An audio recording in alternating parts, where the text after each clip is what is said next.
Hai, welcome back to my channel. Kuliah pengantar ilmu ekonomi kali ini, kita bakal bahas tuntas tentang uang, bank, dan tingkat suku bunga. Kalau ngomongin uang, pasti seneng ya? Atau malah jadi prihatin, sedih melihat kondisi dompet kita saat ini. Ya udah deh, kita lanjut aja ya. Nah, untuk pertemuan kali ini, yang akan dibahas antara lain yaitu fungsi uang dalam perekonomian. Yang kedua, jenis uang yang beredar dalam perekonomian. Yang ketiga, fungsi bank dalam perekonomian.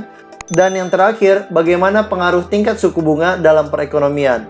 Keempat poin ini akan dibahas tuntas dalam pertemuan kali ini.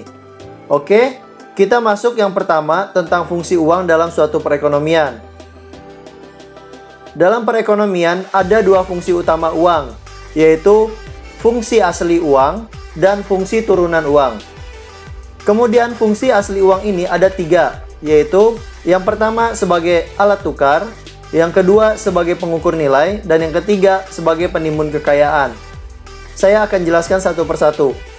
Uang sebagai alat tukar maksudnya gini, kita nggak bisa beli barang kalau nggak ada uang. Jadi uang yang kita punya ditukarin sama barang yang ingin kita beli. Sehingga uang yang kita punya jadi milik penjual dan barang dari penjual jadi milik kita.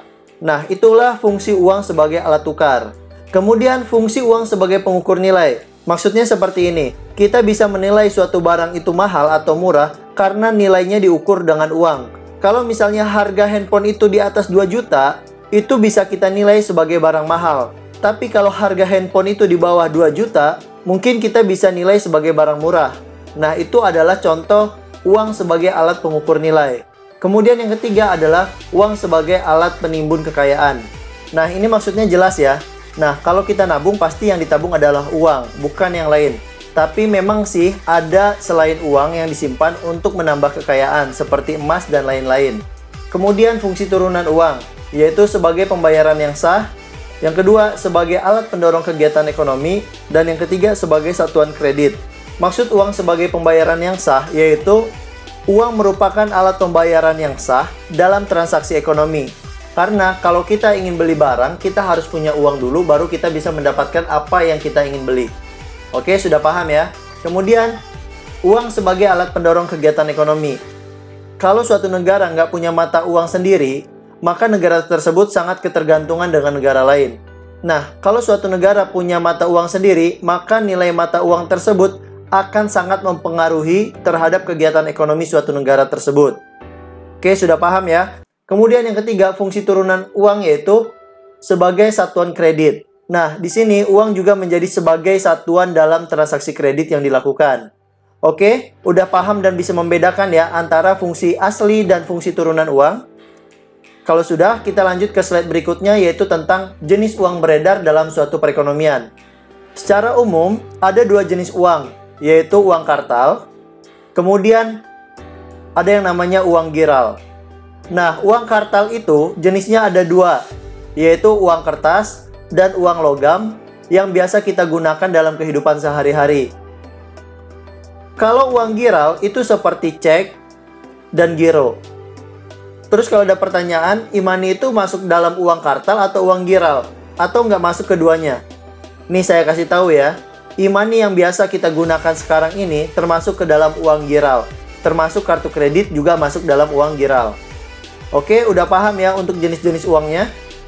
Selanjutnya, kita masuk ke fungsi bank dalam suatu perekonomian. Nah, yang saya bahas di sini adalah Bank Indonesia atau yang dikenal dengan BI sebagai bank sentral.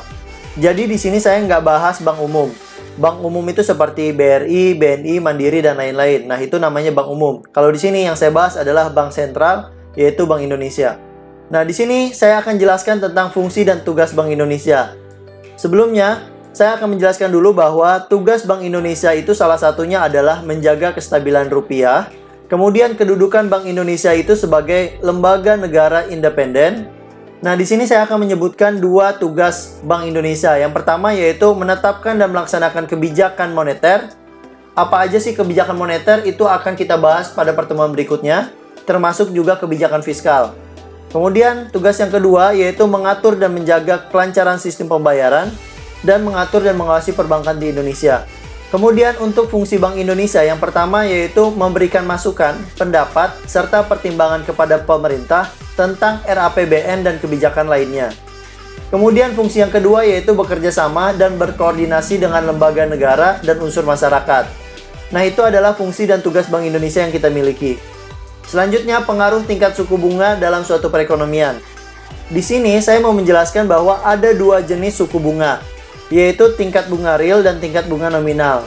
Sebelum saya menjelaskan teori kuantitas uang yang disebut dengan Fisher Effect, saya akan menjelaskan dulu tingkat suku bunga real dan tingkat suku bunga nominal. Terus bedanya apa sih antara tingkat suku bunga real dan tingkat suku bunga nominal? Kita lihat di sini rumusnya aja udah beda. Kalau untuk mencari suku bunga real, yaitu tingkat bunga nominal dikurangi dengan Pi. Pi di sini adalah tingkat inflasi. Sedangkan kalau untuk mencari tingkat bunga nominal adalah dengan cara menambahkan tingkat bunga real dengan tingkat inflasi.